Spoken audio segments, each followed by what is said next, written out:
Hello students, welcome back to my video. So today we will see about blog. What is blog? A blog is a type of website usually maintained by an individual with regular entries of news on a particular subject, description of events, graphics or videos. This is called blog. So blog is what? Like a diary. In our practical life we write diary. Okay, many of us has the habit of writing diary. Okay, whatever happens daily or whatever is happening with us, so many people has the habit of writing the diary, recording all the things. Here blog is also like something like that only.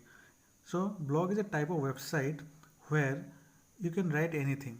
Okay, any individual can write anything, regular entries of news of any particular subject, description of any events, graphics or videos, anything he or she can write or post. Okay, a typical blog contains text, images, videos and links to other blogs, web pages related to particular topic. Okay, many people use a blog just to organize their own thoughts. See, it is written so to write their own thoughts, own view, point of view, own description of their life or any other topic related to society, news, anything. It is a place to collect and share things and that one finds interesting. Okay, so suppose you want to share something about you have visited somewhere in America. You have visited. You want to write something about America.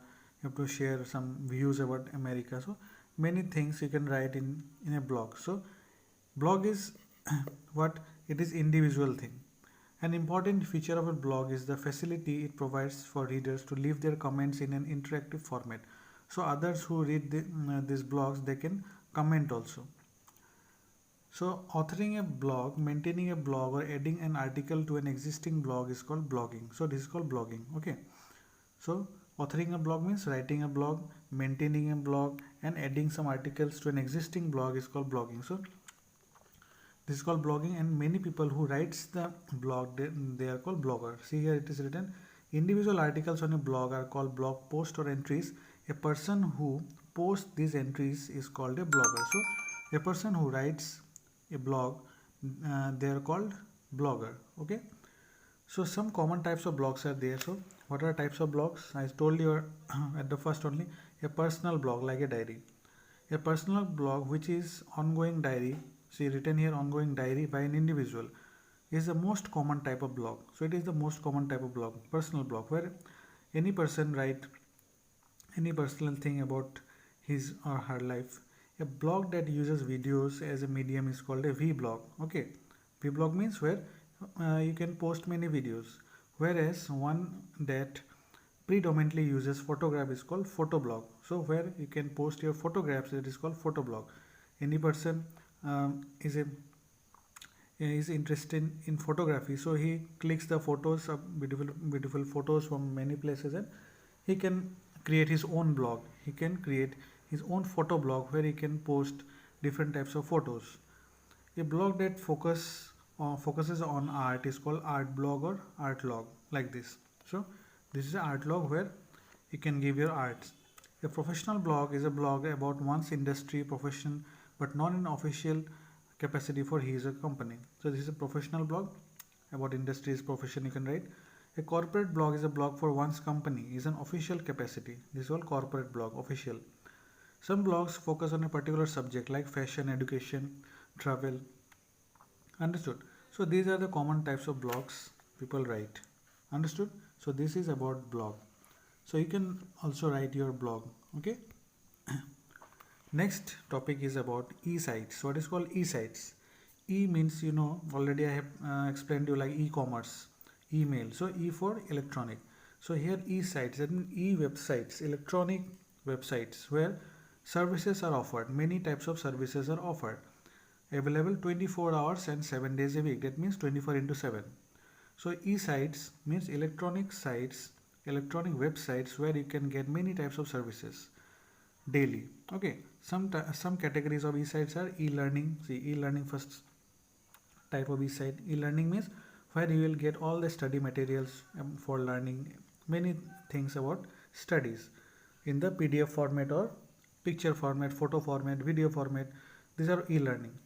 E-banking, where you can do the banking from your home. You can do the online transaction, you can transfer money, or you can send, you can credit money to any person. E-shopping, where you can shop like Flipkart, Amazon, Snapdeal, where you can shop. Shopping websites. E-reservation, that means you can do the reservation of train ticket or flight ticket. And e-groups, so where you can make your own groups of friends. So all these are about e-sites.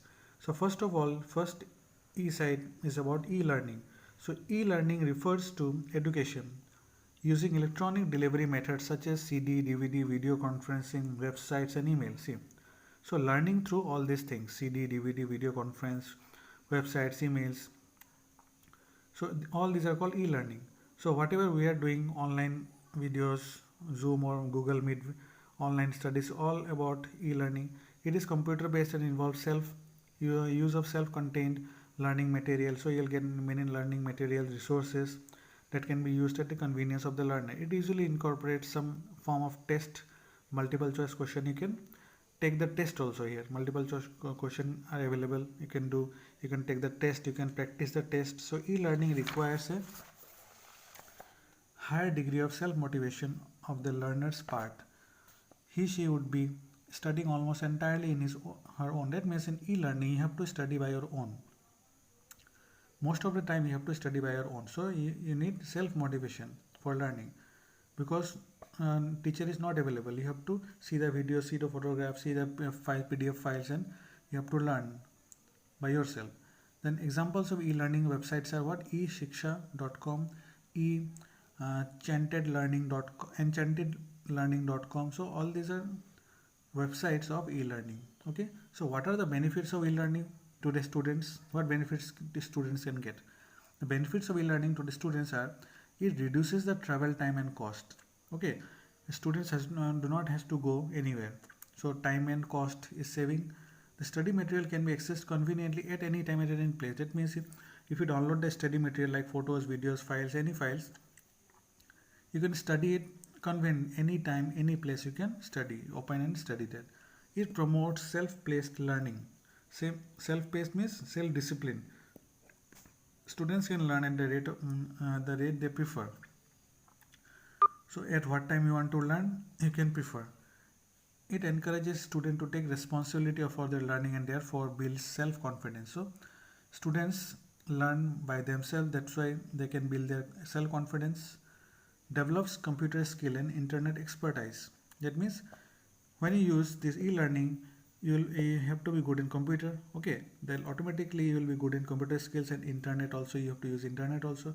So you can become internet expertise. So these are the benefits for students about e-learning. Now benefits of e-learning to teachers and institutions. So what are the benefits for teachers? So the lessons can be made more interactive by combining text with video, audio, animation. So a teacher can make a lesson by recording their audios, by recording their videos like I am doing, like animations. You can, many ways are there for making the videos.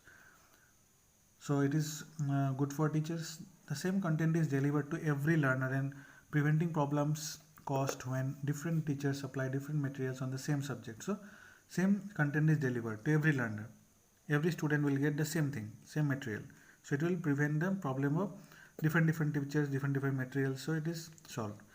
The cost associated with infrastructure, instructor salary, etc. That means here no infrastructure is needed. Infrastructure means the room, the table, the chair, the board, all these things are not needed for the students. Nothing is required. So any teacher can sit in their home and make all these things. No instructor salary have to be given. So all these things are the benefits of the teachers. Now what are the disadvantages? Understood? For the students. So basic knowledge of computer necessary.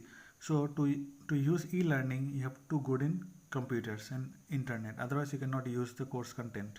Okay. Printed books can be read anywhere, but e-learning one needs to be access to computer, laptop, and interconnection may be required. That means if you have printed book like this, you can take it anywhere, you can learn. But for e-learning, you have to have computer or mobile phone every time, and the internet connection also every time. Then only you can learn. So this is one disadvantage. There is no social and cultural interaction. So this is, I think, very important thing. There is no interaction between the teachers and between the students. No social and cultural interaction. So for study, this interaction is very important. Okay. So then only you can clear your doubts properly, face to face, right? So this is one of the most important disadvantage.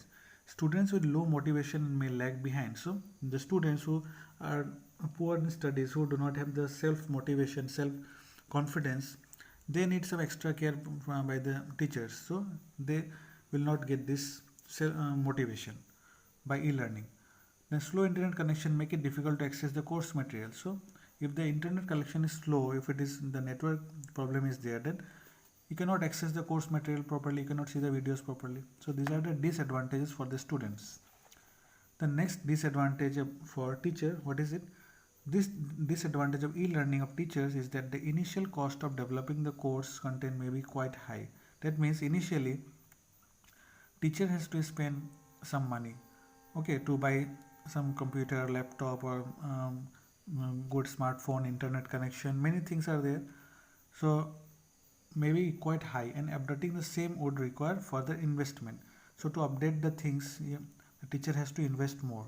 Okay, to keep on doing, teacher have to invest more. So these are the some advantages and disadvantages about e-learning. Okay, understood. So study it nicely. So next day we'll see about e-banking. What is the use of e-banking? Okay, till then, thank you.